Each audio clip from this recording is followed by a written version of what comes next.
Coming up on this edition of the Met Report, Metro's volleyball team started their run in the NCAA tournament against top-ranked Regis.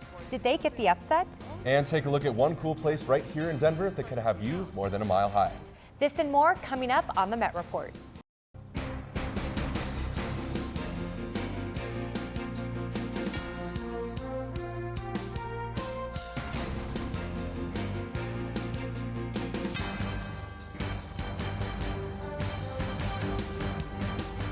Welcome to this week's edition of the Met Report. I'm Benjamin Smith. And I'm Paula Ruelas. We start with the news of many recent events that have students here in our area questioning whether they are safe or not. Met reporter Leah Flab contacted the Auraria Police Department for tips on how students can stay safe while at school. Safety is a priority here at Auraria, but with recent events both on and off campus, it's no wonder students may be feeling a little uneasy. Although, being informed about the Auraria Campus Police and all the services they have to offer is a great way to start becoming more aware. More than likely, you pass them on your way to class every day. But do you know what these bright red emergency posts are for? The emergency boxes are within a line of sight of each other. So if you're at one emergency box, you should be able to see another one. And ideally, you can see at least an emergency phone from somewhere on campus, for wherever you're at. They're the big, tall red towers with the big red button that says emergency and a blue light on top. So again, if you push that, it's just like a 911 call. We'll know exactly where you're at. For many of us, classes may let out very early or very late, and walking across campus in the dark may leave us feeling uncomfortable. Parking division on campus actually has a night rider service. It's part of the things you pay for when you pay for parking. And basically, it'll pick you up anywhere on campus and take you anywhere on campus from 7 in the morning till about 10 at night. And you contact them through their 303-556-2000 number. Annual Campus Safety Night met recently, where students, faculty, and the Auraria police officers met and discussed possible improvements right here on campus. After the discussion, they toured the campus and pointed out possible unsafe areas and the improvements that could be made. Many students may witness suspicious activity, but are hesitant to call or take action. Officer Mullender stresses the importance of being aware and involved. Always recommend they call us whenever they feel something's not right, and always trust your gut instincts. As far as bothering us, that's never a bother. Our officers would rather respond to something and have it end up to be nothing than have to come back and take a report later because someone's been victimized. For the Met Report, Leah Flab. MSU Denver and President Jordan were presented with the Civil Rights Award due to a variety of initiatives which welcome and help sustain the diversity of our student body. The award was presented by the Community Development Corporation and has been presented annually to honor individuals for their commitment to social justice and equality. Jordan and the university were cited in particular for the Colorado High School GED non-tuition rate for undocumented students. The Board of Trustees voted June 7th to approve a reduced tuition rate for undocumented immigrants who graduated from Colorado high schools or earned their GED in state. Despite the pushback from many outlets, including the Attorney General, Jordan felt the asset bill was crucial to many who call MSU Denver their home. You know, this is, I think, part of the DNA of Metro. We were the first institution in the state to support the asset bill. We have a long history in supporting the asset bill. I've testified on behalf of it. Though the semester is almost over, Metro student organizations continue to be active. This week, a new exhibit was held on Auraria campus, an Islamic art gallery. Metro student organization, the Muslim Student Association, or MSA, hosted an event earlier this week, an Islamic art exhibition, A Woman's Perspective. The event was held in the North Classroom building and had numerous unique art pieces painted by Muslim female artists. The pieces were displayed the whole day for all to see. The event was then followed by a poetry slam about how Muslim women tackle social stigmas and struggles through their art. I have the freedom to succumb to your fashion magazines and submit myself to your fantasies, but if I choose anything other than that, I guess I'm oppressed. I have the right to wear whatever I want. It's a very important event because there's a bad stigma already about Islam, and here we always get a Western perception that there's a lot of oppression when it comes to a Muslim society, when it comes to a female not feeling able to express themselves. The MSA plans to host more events that can inform students about Islam in the upcoming semester. If you want to give some input on events that you want to see, you can check out MSA in the Club Hub in the Tivoli Student Union. It's hard to find a major university without a bookstore right on campus. However, the face of the modern bookstore will soon be changing. Kelly Matzner has more. The college textbook market as we know it may be a thing of the past. The popularity of online retailers and textbook exchanges has emerged from the increasingly unpopular opinion of sky-high college bookstore prices. Everything's overpriced and I don't like it. They literally change their books every semester, so yeah, it's a ripoff. I know they have like the rental system here, which I like, but I don't know, I usually find like books that usually are like $60 for $12 on Amazon, so. The shift in demand for such an established entity has created a new climate that has rendered some bookstores obsolete. While admittedly the Auraria bookstore has not fully promoted its changing dynamic, it's a far cry from the bookstore of even a few semesters ago. Renee Wilson, textbook manager, tells us about what a contemporary bookstore can offer students. We do is just brought new offerings. We do ebooks now. We do loose leaf books now. We've got 9 kiosks, so four in Metro, 3 in CU, and 2 upstairs in CCD. And not only are you ensuring that you have the right materials for your classes, you're also giving back. All the money stays here, pays off the student bond on this building, and then anything extra actually goes into the Auraria General Fund. So for like every dollar you spend here, something like 20 cents goes back straight into Auraria. For the Met Report, Kelly Matzner. In the course of the last year, students of Auraria campus have seen several new additions go up, including a new hotel. The newest Spring Hill Suites by Marriott is located right here on Auraria campus. The property features 150 rooms, a fitness facility, 5,000 square feet of meeting space, and is decorated with artwork designed by students and alumni. Staying true to their values of sustainability, the property recycles, composts, and plans to convert used cooking oil into biodiesel. The hotel also uses refurbished beetle kill trees as furniture throughout the building, but we were curious, what made this facility stand out? The relationship with the university. So having students here learning about hospitality really makes this hotel different from other hotels in the city, and this city is embracing that. They're really excited to be part of this hotel. Students will be happy to hear that there are discounts available and are encouraged to like the hotel's Facebook page to receive special deals. In addition to the hotel is the Hospitality Learning Center. I had the pleasure of touring this new facility. Take a look at what's there. Metropolitan State University Denver's new Hospitality Learning Center offers 28,000 square feet of academic space.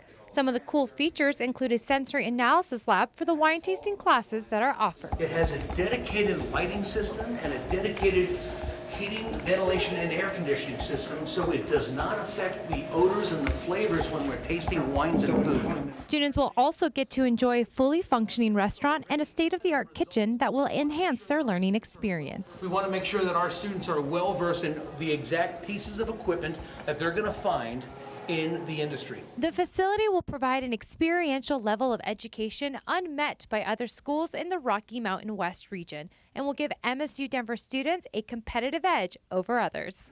Through experiential learning, we're getting them ready before they actually graduate. There are so many awesome features to this building, and some of the favorites among faculty and students are... My favorite is the specialty foods kitchen, only because of the gelato maker. My favorite part about this new facility has got to be our state-of-the-art sensory analysis lab. Light sensory analysis lab and the wine cellar, just because they're so cool. The HLC was years in the making, and those close to it are extremely happy with the final result. I'm beyond words. It's been much better than my wildest dreams as far as the expectations. As a kickoff to the Christmas season, the annual Parade of Lights takes place downtown this weekend on Friday and Saturday nights. Starting at the Civic Center, the parade will make its way up 17th Street and return back down 15th Street. The sparkling lights, marching bands, floats, and delightful characters will once again wow hundreds of thousands. The parade begins at 8 p.m. on Friday and at 6 p.m. on Saturday. We hope to see you there. And I hope to see you there too, Paula. You're going to go this year? I am. I'm going tonight, actually. How about yourself? Excellent. I will actually be going Saturday. Don't forget your camera. I won't. Coming up after the break, The men's basketball team finishes up their last game before the start of RMAC play and continue to look for their hot start. Also, LeeAnna Duarte gives you a look at everything going on in this week's EntertainMET. And a man from Boulder gets a very prestigious award for his work with Adams. But first, Karen Vega brings us a look at the weather. Thanks, Ben. Here's your 7-day forecast, Metro. December kicks off with no sign of snow this weekend with highs in the 60s. Monday and Tuesday will be partly cloudy with highs in the mid-50s and warming up a bit on Wednesday with a high of 61 and low of 38. Thursday will be partly cloudy, while Friday and Saturday will have just enough sunshine, keeping it in the high 40s and 50s. For the Met Report, I'm Karen Vega.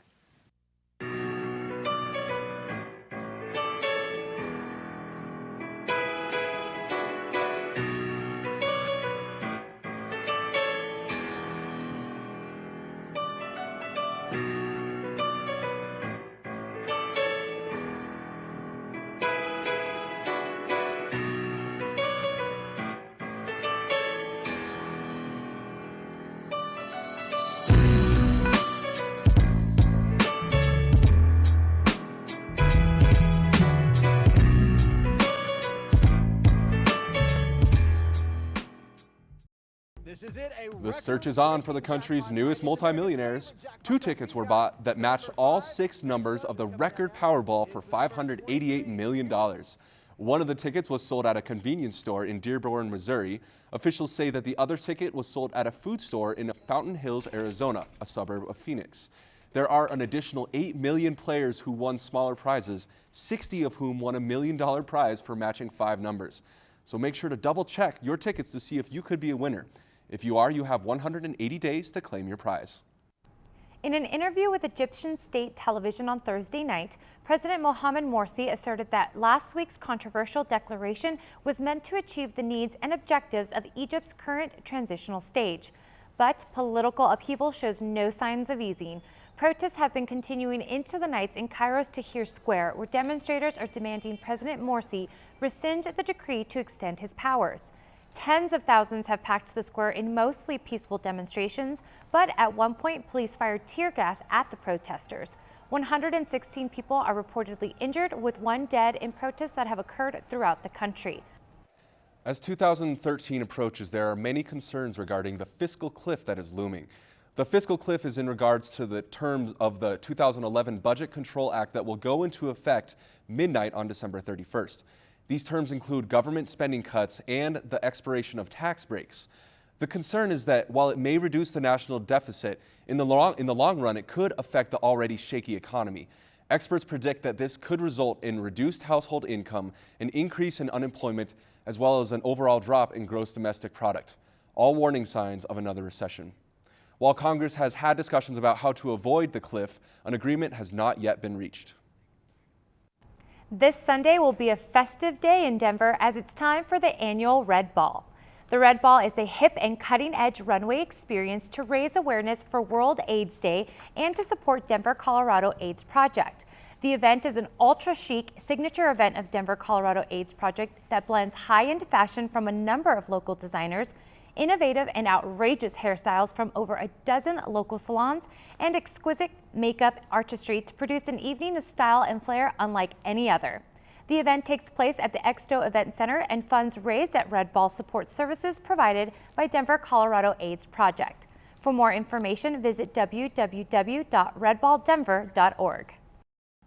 Simone D'Alba brings us a story about the struggle that many homeless people face as they battle life on the streets. This is the face of homelessness here in Colorado. Old, young, male or female, it does not discriminate. And the very system that's supposed to help has become the poison. I was homeless for about 20-some years. He's one of the nearly 13,000 homeless people that call the streets of Denver home. And he says the system is failing those who need it the most. Children, senior citizens, people of all races, sexes. Homeless is not prejudice. Although well-intentioned, government efforts simply aren't enough, and those finding themselves in trouble aren't just drug addicts. They're evicted families, veterans, and even college students. Homelessness is simply caused by circumstances beyond that individual's control. And it can happen to anybody, and it is happening to anybody and everybody. Homeless shelters are crowded. Coupled with a rough economy and further budget cuts, the reality is that change isn't happening fast enough. It seems like they're trying to step it up. They know that it's an issue. They know that there's more homeless than there are beds to put them in. As far as the veterans, I feel they never made a bad choice, and I feel that the system should help them a hell of a lot more than what the system doing now. Because they never made a mistake in life. All they did was defend the country, and they out here suffering. Society as a whole is kind of innocent. They really don't understand. If you have no understanding about something, there ain't much you can do. There's no room for compassion or trying to reach out or anything. You don't understand it. For the Met Report, Simone D'Alba. We recently brought you the story of a Boulder man winning the Nobel Prize in Physics. Dave Reiser sat down with him to discuss his work. On October 9th, Dr. David Wineland of the National Institute of Standards and Technology in Boulder won the Nobel Prize in Physics, along with French scientist Dr. Serge Harouk. I asked Dr. Wineland about the work he has done that earned him the award. In our case, laser radiation, and it uses that radiation to investigate the property of the atoms. We focus laser beams down on the ions to the point where we can control individual atoms. His ability to investigate and control ions has led to some interesting discoveries. We can have the atom be both in the 0 and the 1 state at the same time. Through his work, Dr. Wineland is changing the traditional understanding of memory storage. Ordinarily, if you had 3 bits in a classical computer, it would store a binary number, say 101. Because of these quantum superposition states, the 3 quantum bits now can store all the numbers up to 111. The amount of memory that these quantum bits can possess is truly astounding. A quantum memory of 300 quantum bits could store more information than a memory in a classical computer if you made your classical computer out of all the matter in the universe. Dr. Wineland does not recommend buying stock in these quantum computers yet. The number of quantum bits we can manipulate is a handful. A useful quantum computer is still a ways off.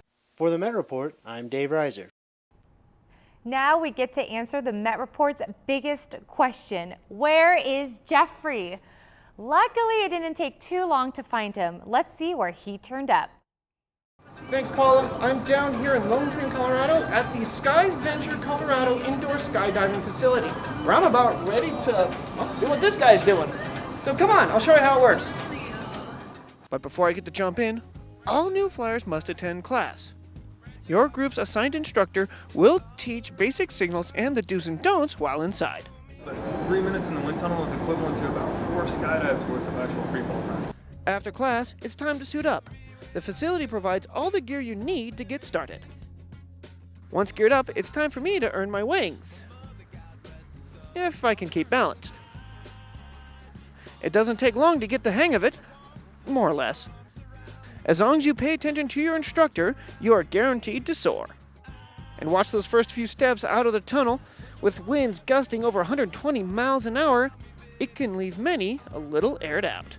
Sky Venture Colorado has a wide variety of packages for all skill levels and trains expert divers not only from Colorado, but worldwide. Oh, what a rush. For the Met Report, I'm Jeffrey Lowe. Now, if you excuse me, I gotta go find my land legs again. Hang on.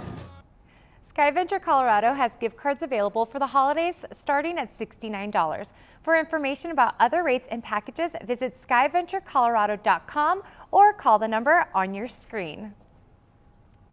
Whether shoppers went online or faced the large crowds at the stores, retailers say that the 2012 holiday season is off to a good start, with Black Friday sales reporting some of the best ever.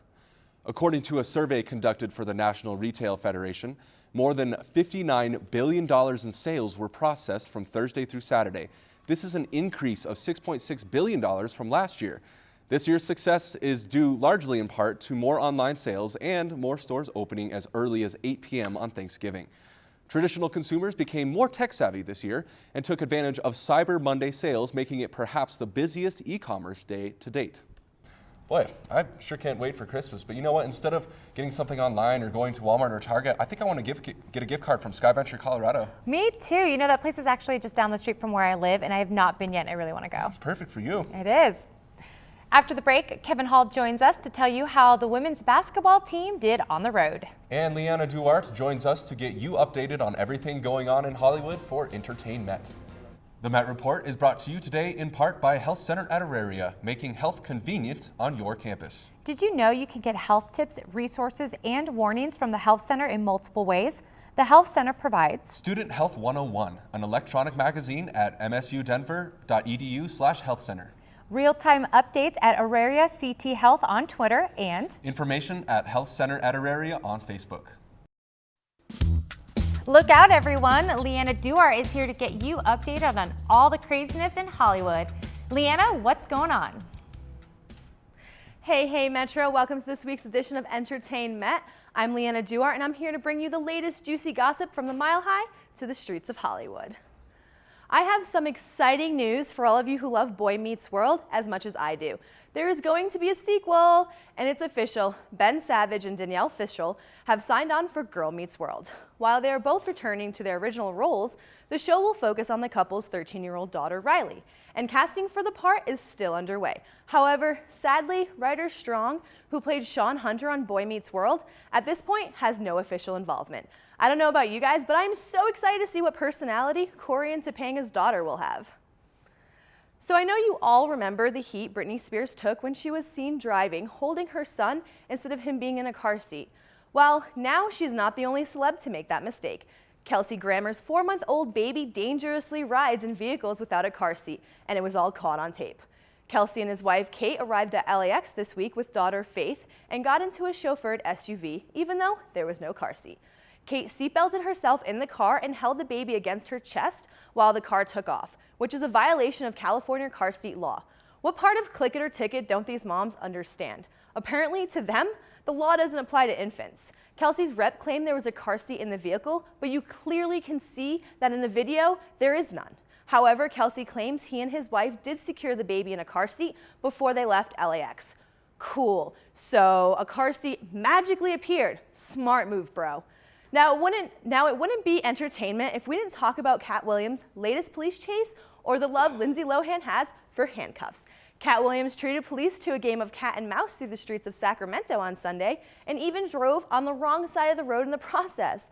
Apparently, Cat was driving his motor tricycle on the sidewalk when police tried to pull him over. He took off. The chase continued for several minutes, and this crazy cat even yelled back at the cops that he wasn't gonna stop. According to sources, police called off the chase for public safety reasons. Now, plan to now ask the DA to charge Williams with felony invasion. Let's see how this cat does locked in a cage. Oh, Lindsay, when will you ever learn? Not only is this wild child being charged with 3 more crimes, but she was arrested at 4 a.m. Thursday for allegedly punching a woman at a New York nightclub.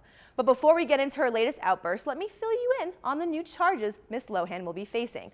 First, giving false information to a peace officer, then obstructing or resisting a police officer in the performance of his duty, and lastly, but I'm sure not for good, reckless driving.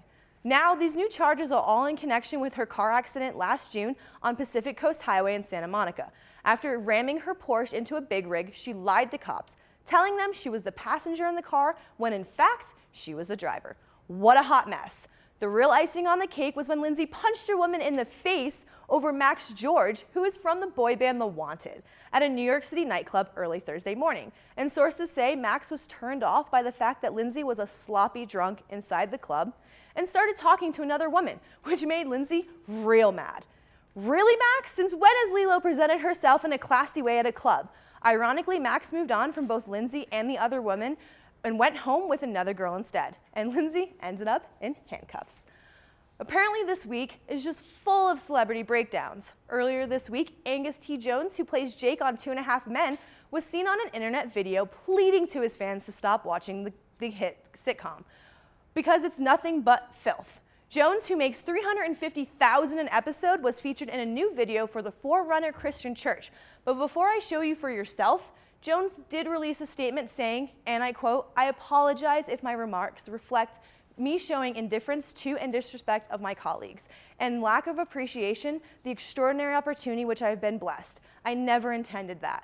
Now, I'll let you decide for yourself if this is a big enough apology. 2.5 Men. If you watch 2.5 Men, please stop watching 2.5 Men. I'm on 2.5 Men. I don't want to be on it. Well, that wraps things up for this week's edition of EntertainMET. Back to you guys on desk. Goodness, it's so sad to see all the troubles that Lindsay has created for herself. I remember she was such a cute and innocent young little child actress. Back in the good old days. After the break, Kevin Hall joins us to tell you how all the teams did in a busy weekend of Metro sports. Now joining us on desk for Met Report Sports is Kevin Hall. Kevin, what's going on in the world of Metro sports? Well, since losing the first round of the RMAC tournament, it's been 2 weeks since the volleyball team last played, and they were itching to get back out there. Their opponent, the top-seeded Regis Rangers in the first round of the NCAA tournament. Regis took both games this season, and Metro looked to keep themselves from going 0-3 against the Rangers. Metro started off strong with a kill from Melissa Heath, and then trying to end the first set, Delia Whitaker slams this one down, and the Roadrunners have a 1-0 lead on the road. The second set was all Regis, as the Rangers had a commanding lead all throughout, and the same could be said of the third set, losing both by a score of 25-15. Fourth set, now Metro down 2-1 and clinging to their playoff lives when the Roadrunner offense comes alive, thanks mainly to Lauren Quijano and Melissa Heath, who had 20 kills and 16 respectively. So tied up at 2, we moved to a fifth set, and this is where the upset bid came up short. Metro tried to hang on, but the Rangers were just too strong. The Rangers' Katie Klein ending the match, and the Rangers move on to the next round of the tournament, while Metro's season comes to an end. And I'm just proud of this team. You know, we had a lot to replace from last season, and this team has gotten better and better and better as we've gone. And, you know, we knew it was going to be a big task to come in and beat Regis on their home floor. The volleyball team loses 2 seniors, Vanessa Gemignani and Amy Wong, but with a plethora of returning players, Metro will be in good shape next season. And while all the other teams were enjoying their Thanksgiving break, the men's basketball team still had one more match before they can enjoy their turkey, Johnson Wales University. The Wildcats come into the match 0-7 while Metro is 3-0. Metro is also the number 3 team in the nation for Division II, so I think this one favors the Roadrunners. Metro is hot right from the start. They would score 13 points before the Wildcats would be able to score their first points of the night. But this 3-pointer will be about as easy as it would get. The Roadrunners played great defense, racking up 15 steals. This one resulting in a Nick K slam. The size of Metro is also a problem for Johnson Wales. Metro was a force in the paint all night. The Wildcats tried their best to keep it close, but the halftime score would be 46-35. Once again, Metro came out firing. The largest lead of the second half, 28 points. Here, Mitch McCarron steals the ball and then finds Demetrius Miller for the easy layup. And here's McCarron again, trying for the alley-oop, and we'll give it to him anyway. Close enough. He had 16 points on the night, and Metro goes on to win 95-73 to put them at a perfect 4-0 on the season. No, in a game like this, they're a little bit overmatched. Give them credit. They were very scrappy. I don't want to disrespect them in any manner. We're bigger, faster, stronger, and we knew that we would start getting a lead pretty quick. And the thing I appealed to our guys before this game is to stay disciplined and do what we're supposed to do. Now we begin to get into conference play. The men will take on Regis University tomorrow night at 7. And when you think of great places to spend Thanksgiving, no place comes to mind more than Nampa, Idaho. Or at least for the women's basketball team it does. Over Thanksgiving, they had a 2-game stretch in Idaho playing against Central Washington and Northwest Nazarene. The first game against Central Washington went to the Roadrunners. One of the new faces on this team, Cassie Lambrecht, led Metro with 17 points, while last year's freshman of the year, Janessa Burke, racked up 15. And Amy Nelson recorded her second consecutive double-double for the Roadrunners with 12 points and 10 rebounds. And that second game against Northwest Nazarene, they did lose that one 55-54, dropping that 2-3 on the season. But as I said, conference play does start up. They will play Regis tomorrow night at 5. Oh, good luck to them this weekend. Yeah, and for the rest of the season. Well, that does it for this week's edition of the Met Report. For Kevin Hall, LeeAnna Duarte, Paula Ruelas, and the whole Met Report staff, I'm Benjamin Smith, and we'll see you on campus.